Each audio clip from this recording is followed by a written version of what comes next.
ശാന്തി. സൃഷ്ടിചക്രത്തിൻ്റെ ബ്രഹ്മമുഹൂർത്തത്തിൽ, സംഗമയുഗത്തിൽ ബാബ വന്ന് എന്നെ രാജയോഗം പഠിപ്പിക്കുന്നു. നരനിൽ നിന്നും നാരായണനാക്കുന്നു, സർവശ്രേഷ്ഠ ദേവതയാക്കുന്നു. 21 ജന്മങ്ങളിലേക്ക് സ്വർഗത്തിൻ്റെ സമ്പത്ത് നൽകുന്നു. ജന്മജന്മാന്തരങ്ങളിലേക്ക് രാജാവാക്കുന്നു. സുഖത്തിൻ്റെയും ശാന്തിയുടെയും സമ്പത്ത് നൽകുന്നു. ആദികാലം സതോ പ്രധാന സമയമായിരുന്നു.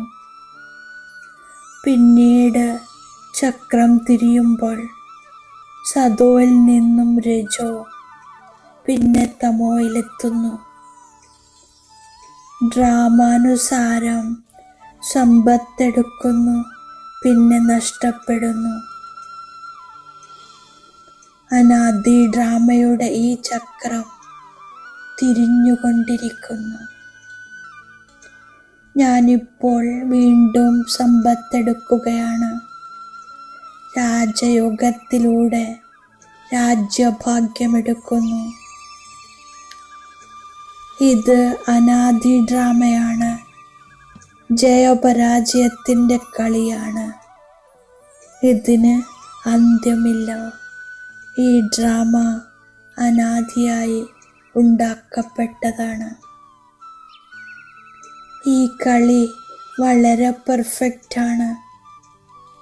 ഡ്രാമയുടെ നോളജ് അറിഞ്ഞ്, ഡ്രാമയുടെ രഹസ്യം മനസ്സിലാക്കി ഏത് കാര്യത്തിലും വെറുപ്പുണ്ടാകില്ല.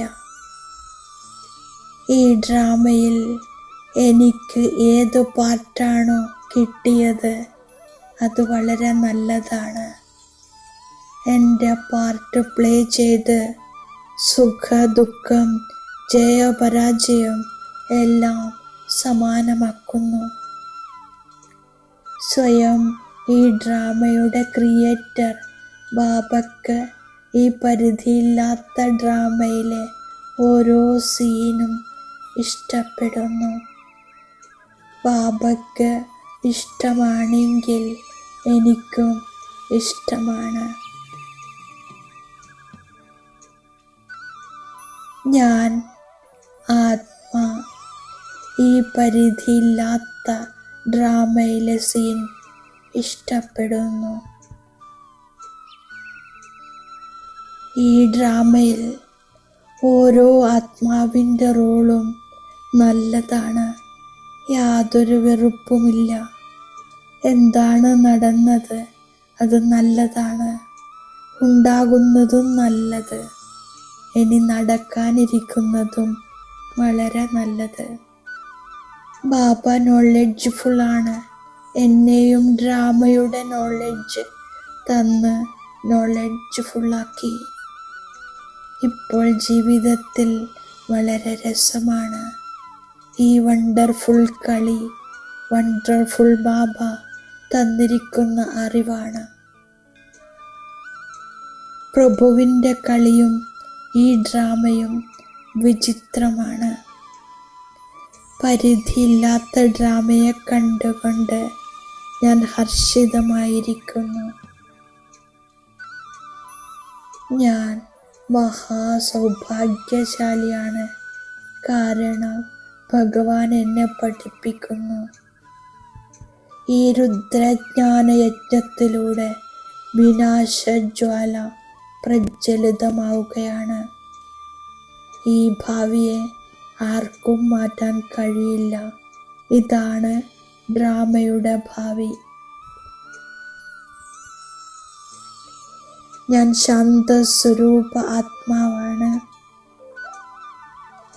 ഞാൻ സ്വയത്തെ ആത്മാവാണെന്ന് മനസ്സിലാക്കി ശാന്തിധാമ നിവാസിയാണെന്ന് ഓർമ്മിക്കുന്നു. ബാബ മനസ്സിലാക്കി തരുന്നു, ശാന്തിയാണ് എൻ്റെ സ്വധർമ്മമെന്ന്. അപ്പോൾ ഇതിനു വേണ്ടി അന്വേഷിക്കേണ്ട ആവശ്യമില്ല. ഞാൻ 84 ജന്മങ്ങളുടെ പാർട്ട് അഭിനയിക്കുന്നു. ബാബ 21 ജന്മത്തേക്ക് സദ്ഗതി പ്രാപ്തമാക്കി തന്നുകൊണ്ടിരിക്കുന്നു. ഈ രുദ്രജ്ഞാന യജ്ഞത്തിൽ മുഴുവൻ പഴയ ലോകവും സ്വാഹയാകും. രചയിതാവായ ബാബ രചനയുടെ ആദി മധ്യ അന്ത്യത്തെക്കുറിച്ച് മനസ്സിലാക്കി തരുന്നു. ബാബ എന്നെ ശാന്തിധാമത്തിലേക്ക് കൂടെ കൊണ്ടുപോകും. പിന്നീട് സത്യയുഗത്തിലെ പാർട്ട് ആരംഭിക്കും. എനിക്കറിയാം, ഞാൻ ദൈവിക സ്വഭാവമുള്ള ദേവതയായിരുന്നു, സുഖിയായിരുന്നു, ഉയർന്നതിലും ഉയർന്ന കുലത്തിലേതാണ്, ധനികനായിരുന്നു.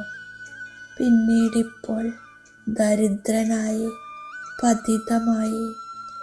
ഇനി പാവനമാകണം. ബാബ രചിച്ച യജ്ഞത്തിൽ ശരീരം, മനസ്സ്, ധനം എല്ലാം സ്വാഹ ചെയ്യുന്നു.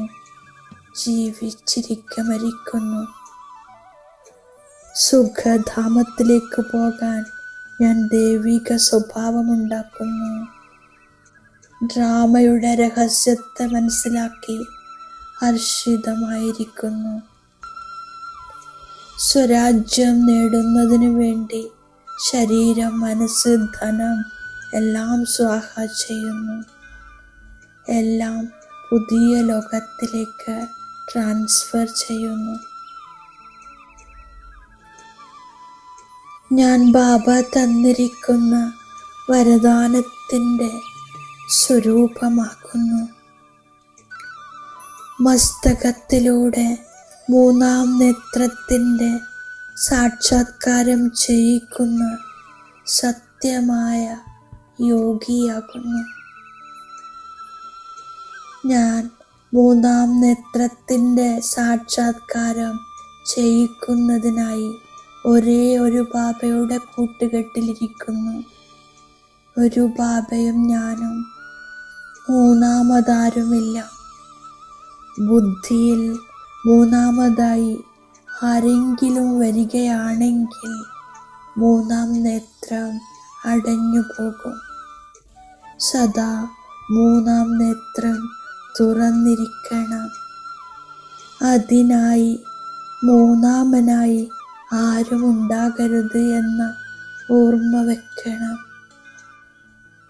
പ്രശ്നചിത്തരാകുക എന്നാൽ പരിഭ്രാന്തരാകുകയും പരിഭ്രാന്തരാക്കുകയും ചെയ്യുക എന്നാണ് അർത്ഥം. ഓം ശാന്തി.